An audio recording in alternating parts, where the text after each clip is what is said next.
Shoulder down कसे करायचे आहेत, कोणत्या कंडिशनला करायचे आहेत, कशा पद्धतीने करायचे आहेत. जे बुटीक ओनर असतात, बुटीक चालवतात ना, तिथे ही ट्रिक जी आहे ही वापरली जाते. ही जी स्केल आहे ना, ही ठेवल्यानंतर इथे हे एवढं अंतर जातं. मुंड्यामध्ये घोळ का येतो हाच प्रॉब्लेम असतो.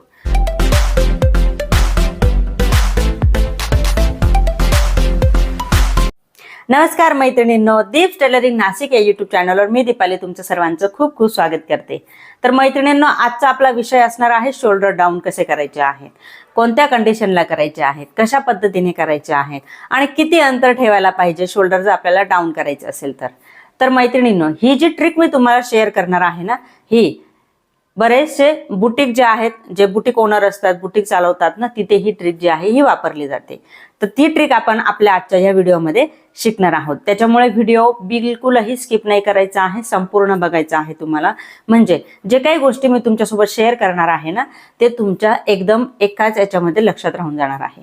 तर त्याच्यामुळे व्हिडिओ बिलकुल स्किप नाही करायचा आहे. आणि जर तुम्ही चॅनलवर नवीन आलेले असाल तर चॅनलला सबस्क्राईब करून घ्यायचं आहे. त्याच्या बाजूचं बेल आयकन जे आहे ते पण प्रेस करून घ्यायचं आहे, जेणेकरून जे काही नवनवीन टॉपिकचे आपले व्हिडिओज येतात त्याचं नोटिफिकेशन सगळ्यात अगोदर येऊन जाणार आहे तुमच्यापर्यंत. ठीक आहे. आणि मैत्रिणींनो, आता पुढे आपण जाणारच आहोत. त्या अगोदर तुम्ही कालचा व्हिडिओ माझा बघितलाच असेल, ज्याच्यामध्ये मी तुम्हाला शोल्डरचं मेजरमेंट कसं घ्यायचं आहे आणि मुंढ्याचं मेजरमेंट कसं घ्यायचं आहे हे दाखवलेलं आहे. जर बघितला नसेल तर नक्की तो बघायचा आहे, म्हणजे त्यानुसार आपला जो आजचा व्हिडिओ आहे तो असणार आहे. शोल्डर डाऊन कसं करायचं आहे याच्यामध्ये सगळ्यात पहिले जे आहे ना, ते म्हणजे आपण मेजरमेंट तर घेणारच आहोत पूर्ण. ठीक आहे. हे आपण काल शिकलो होतो की कसं मेजरमेंट घ्यायचं आहे. पूर्ण मेजरमेंट मी इथे घेणार आहे. हे माझं पूर्ण मेजरमेंट जे आहे ते येतं 14 इंच. ठीक आहे. पण डाऊन कोणत्या कंडिशनला करायचं आहे तर बघा, बरेच असे गळ्यांचे प्रकार असतात. एक डीप नेक असतो, पॅक नेक, बोट नेक, कॉलरचा नेक असतो आणि नॉर्मल नेक. याच्यामध्ये मग आपल्याला कशा पद्धतीने डाऊन करायचं आहे आणि कोणत्या कंडिशनला डाऊन करायचं आहे ते आता मी तुमच्यासोबत शेअर करणार आहे. जर तुम्ही डीप नेक कटिंग करणार आहात तर त्याच्यासाठी तुम्हाला शोल्डर डाऊन करण्याची गरज नाही पडणार आहे. डीप नेकला शक्यतो शोल्डर जे आहे ते डाऊन नाही करत. परंतु काय होतं माहिती आहे का, जर आपण कोणत्या कंडिशनला करायचं आहे, जर समजा आपलं जे शोल्डर आहे अगदीच डाऊन आहे. आता माझं शोल्डर तुम्ही बघू शकता की माझं अगदी डाऊन आहे बघा. ठीक आहे. तर जर अशा टाईपचे जर आपल्याकडे कस्टमर आले तर त्यावेळेस आपल्याला शोल्डर जे आहे ते अर्धा इंच डाऊन करून घ्यायचं असतं. कोणत्या बाजूने? शोल्डरच्या बाजूने. नॉर्मली मी क्लासेसमध्ये शिकवत असते की गळ्याच्या बाजूने शोल्डर डाऊन करायचं, पण ही जी ट्रिक आहे ही बरेचसे बुटीक ओनर जे आहेत ना ते यूज करतात. मग त्याच्यामुळे मी तुम्हाला ही जे फॅशन डिझायनर्स असतात ना ते यूज करतात ही ट्रिक, आणि ती ट्रिक मी तुमच्यासोबत शेअर करणार आहे. तर बघा, इथून हे अशा पद्धतीने जर उतरतं असेल शोल्डर तर त्यावेळेस आपल्याला अर्धा इंच शोल्डर जे आहे ते शोल्डरच्या बाजूने डाऊन करायचं असतं. ठीक आहे. त्याच्यानंतर जर तुम्ही बोटनेक गळा घेतला असेल, बोटनेक गळा आणि कॉलर गळा याच्यासाठी सेम सूत्र असणार आहे. जो काही तुमचं शोल्डर येतंय, ओके, शोल्डर येत आहे ना, त्याच्यामध्ये तुम्हाला 1 ते 1.5 इंच डाऊन करायचे असतात. ठीक आहे. तुम्हाला आता मी माझं पण शोल्डर दाखवलं आहे आणि आता मी तुम्हाला डमे पण दाखवत आहे. तर बघा, इथे जे आहे ना, इथे हे शोल्डर असं उतरतं दिसतंय बघा, बरोबर. इथे असं उतरतं दिसतंय आणि इथे स्केल ठेवली बघा, ही अशी स्केल ठेवली, बरोबर. स्केल मी एकदम स्ट्रेट ठेवलेली आहे, एकदम स्ट्रेट केलेली आहे बघा. आणि एवढा जो आहे एवढा गॅप आपल्याला इथे दिसत आहे, बरोबर. गॅप बघा, स्केल आणि शोल्डरचा गॅप जो आहे तो बराच अंतर आपल्याला दिसत आहे, बरोबर. तर अशा वेळेस काय होतं माहिती आहे का, मग हे जर का अंतर आपण कट नाही केलं तर त्याच्यामुळे इथे आर्महोल मध्ये घोळ यायला लागतात. ठीक आहे. असंच सेम माझं पण आहे. आपलं स्वतःचं तुम्ही चेक करू शकता. इथून आपल्याला स्केल ठेवायची आहे. माझं अगदी छोटंसं आहे, थोडंसं आहे. ठीक आहे. म्हणजे दुसऱ्या कॅटेगरीमध्ये माझं जे शोल्डर आहे ते मोडत आहे. म्हणजे काय होतं बघा, 3 कॅटेगरी असते शोल्डरची. एक स्ट्रेट असतं, एक थोडंसं झुकलेलं असतं आणि एक अगदीच झुकलेलं असतं. ही जी डमी आहे हिचं अगदीच असं झुकलेलं दाखवलेलं आहे बघा. ठीक आहे. तर अशा वेळेस आपल्याला काय करायचं असतं, जर तुम्ही डीप नेक घेतायत ना आणि तुमच्याकडे अशा पद्धतीचे शोल्डरचे जे क्लायंट आले आहेत तर त्यांना तुम्हाला अर्धा इंच शोल्डर डाऊन करायचं आहे. जर तुम्ही पॅकनेक घेताय, पॅकनेकसाठी तुम्हाला 1.5 इंच शोल्डर डाऊन करायचं असतं नॉर्मली. ठीक आहे, पॅकनेकसाठी 1.5 इंच शोल्डर डाऊन करायचं असतं.